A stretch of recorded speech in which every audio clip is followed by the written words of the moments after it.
తెలంగాణ అభివృద్ధి లక్ష్యంగా రాష్ట్ర ప్రభుత్వం దూసుకుపోతుందని ఎమ్మెల్యే జాజాల సురేందర్ చెప్పారు. కామారెడ్డి జిల్లా గాంధారి జిల్లాలో పలు అభివృద్ధి పనులను ఎమ్మెల్యే ప్రారంభించారు. ఈ కార్యక్రమంలో జడ్పీటీసీ శంకర్ నాయక్, ఎంపీపీ రాధా బలరాం, ఎంపీటీసీలు, గాంధారి సర్పంచ్ సంజీవు, వివిధ గ్రామాల సర్పంచులు పాల్గొన్నారు. రాధా బలరాం గారికి, జడ్పీటీసీ శంకర్ నాయక్ గారికి, ఇక్కడికి వచ్చిన సర్పంచ్లకు, ఎంపీటీసీలకు, పిఎస్సిఎస్ చైర్మన్లకు,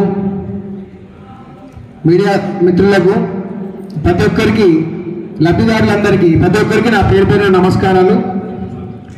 అయితే మనం ఇంతకుముందు ఎప్పుడు ఏం మాట్లాడినా తెలంగాణ వచ్చిన తర్వాత, తెలంగాణ రాకముందు అనుకున్నాం.